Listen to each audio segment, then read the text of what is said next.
What's up, everybody? This is GamerGeek97 here, coming to another video review. And today, I'm surprised I'm even doing this. Today we'll be taking a look at the Monster High Boo-riginal Creeproductions, the Werecat Twins 2-pack. Yes, thank you, Mattel, for restocking these. You know, kind of making things right somewhat, especially after that disaster of the initial launch. Anyways, here they are. Hopefully, those of you who missed out on this 2-pack were able to get it this time around when they were restocked about, I think, last week. So hopefully whoever missed out on them was able to get them this time. It was super excited to have these and actually complete Series 3.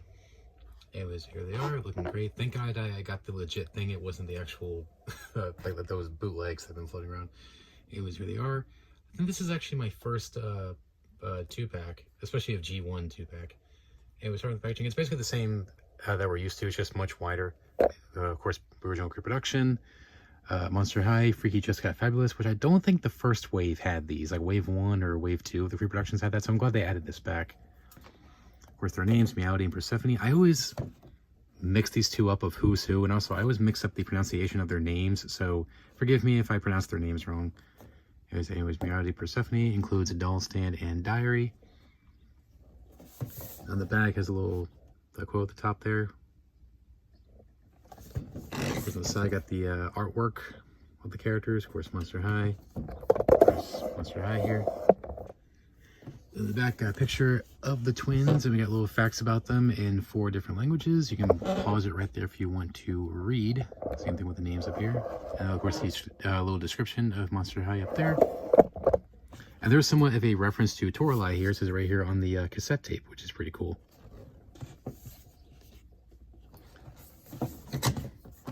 Anyways, so that's it for the package.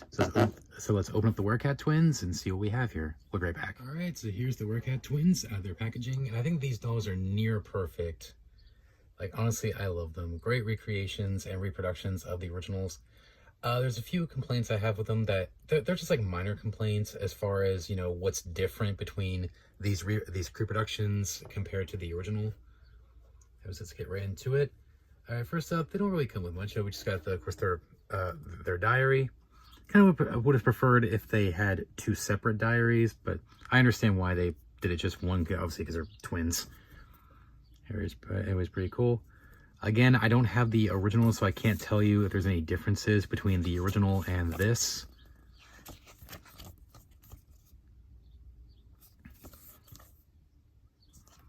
And of course, they both come with hairbrushes, which are exactly the same, just 2 blacks. Just 2 black hairbrushes are exactly the same. And same thing with the doll stand. Yeah, they're both identical, which makes sense. And they both come with the same bag. It's just a ball of cat yarn, of a cat yarn. And they're both the same as well. It was now on to the dolls themselves, which one thing I do want to comment on is how easy they were to get on their doll stands. Because I think I mentioned this in my review of Toralei from this wave. Getting her on that doll stand was quite a chore. Pretty much anytime there's a doll that has a tail, it's quite a chore getting them on the doll stand. Whether it's, you know, the Werecat Twins, Toralei, Caddy, whoever. Anybody with a tail, it's quite a chore. Anyways, we're going to start off with Meowlody. And correct me if I'm wrong if I mixed up the two. Because I always mix these two up all the time, and I always mispronounce their names all the time too. No matter how much time goes by. Anyways, here she is. Again, looks very well done. Love the face. No, the first difference is the eyes. They're as far as I can tell, the eyes are a little bit bigger on the Creeproductions as opposed to the original. They were a little bit smaller. And same thing with the I think it's the white areas around the face, but it still looks fine, really good. Hair looks good. Hopefully it doesn't get like all yellow over time, because I've seen tons of the originals where the hair gets a little bit yellow. Apparently that was due to the glue they used to put the hair on the head, I guess. But apparently they've changed that over the years, so this shouldn't get a little yellow over time. So crossing my fingers here. Anyways, but everything else looks really, really well done.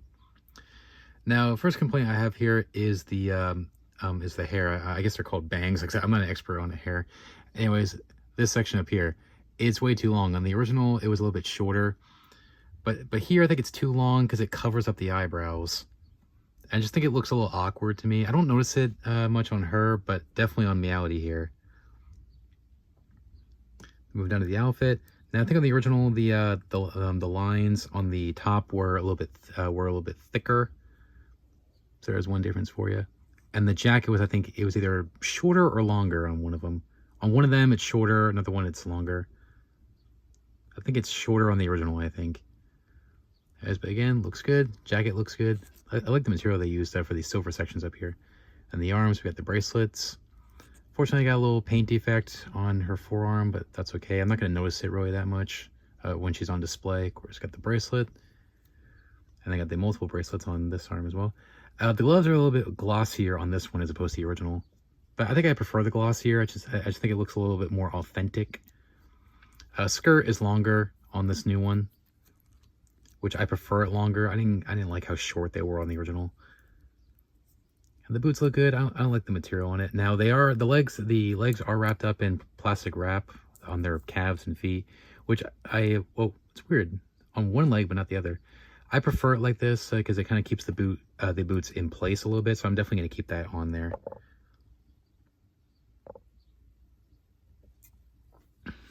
Anyways, but the boots look very well done as well.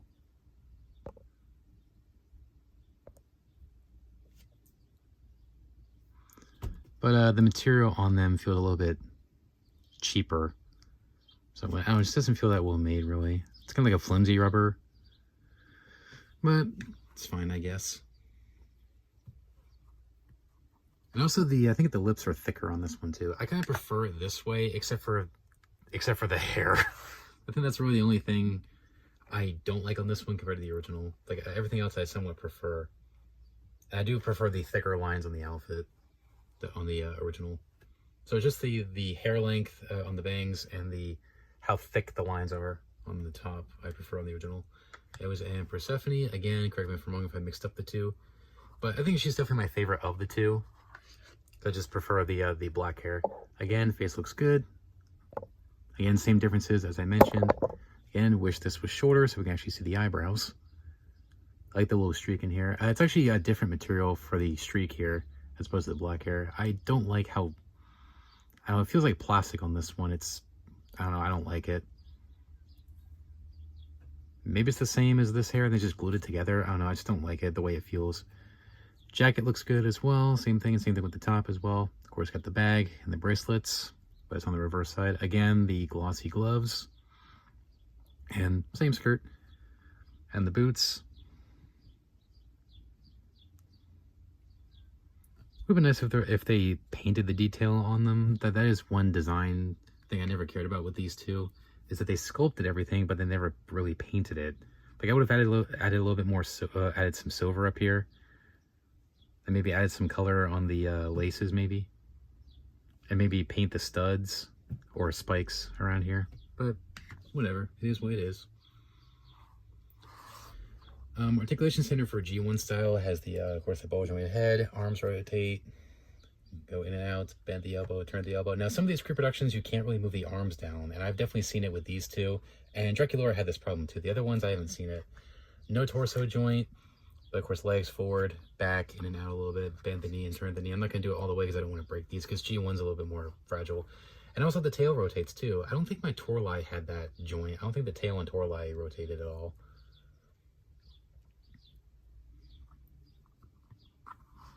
Anyway, so everything looks pretty good.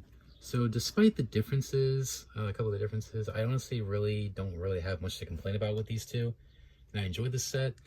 And it's a shame that this set was very hard to get for a lot of people. But I wouldn't go crazy for this set, because I wouldn't say these are like must-have dolls for your collection. So I wouldn't go crazy, especially if they're going for a crazy amount of prices. But I think these are still a really nice addition to the Monster High collection. Also a great addition to the Boo-riginal Creeproduction series. So honestly, I wouldn't say these are must-haves, but these are still great additions to the collection, and I'm very glad to have these. Final thoughts on the Werecat Twins. Very solid set. Like I said, I wouldn't say this is a must-have set, in my opinion. But I would say, if you're a completist for the Creeproductions, I would say this is definitely a great addition to the collection, especially if you're fans of these characters. I mean, these two aren't really my favorite characters, so these weren't characters I was really going nuts for. But I still really wanted these two. Honestly, as far as the dolls themselves, I don't really have too much to complain about. The only thing is just what I prefer on the original as opposed to these Creeproductions, like the length of their bangs, and also just the lines on their shirts are thicker on the original. So I wish they would have made the hair up here a little bit shorter so we can see the actual eyebrows. It just looks a little awkward. But really, aside from that, I'd say these are great dolls, great recreations. Except, while they're not 100% exact to the original, these are still great dolls to have, honestly. So I would say if you missed out on these, but you can still find them for a good deal, I would say go for it. They are available on Big Bag Toy Store. I just checked. They're still in stock on Big Bag Toy Store for, I think, 60 bucks. So either that or go on Amazon and pay $92 or higher than that on eBay. So either way, if you can snatch this set for a good deal, I would say go for it. Honestly, I wouldn't say these are like a must-have for the collection, but still, I would definitely recommend these. Anyways, that's about it. So thanks for watching, guys. Please rate, comment, and subscribe. Be sure to check out my previous review, which was the Welcome Committee Frankenstein. Also, be sure to check out my reviews of the other Creeproductions that I own. Pretty much everybody except for Ghoulia and the Cleo-induced 2-pack. I missed out on those. And also, be sure to check out my Monster High reviews playlist to check out every Monster High review I have done up until this point. And also, make sure to subscribe and ring that bell so you don't miss a single review. And stay tuned for more reviews, not just Monster High, but Star Wars, Funko Pops, NECA and horror film figures, Marvel Legends, DC Multiverse, Power Rangers, and so much more. So make sure to subscribe so you don't miss it. Anyways, thanks for watching, guys. Please rate, comment, and subscribe. Until next time, remember, you can't touch my dream, and you can't touch my soul. I'm out. Take care, ghouls. Bye. Stay fabulous. Can't touch my dream, can't touch my soul.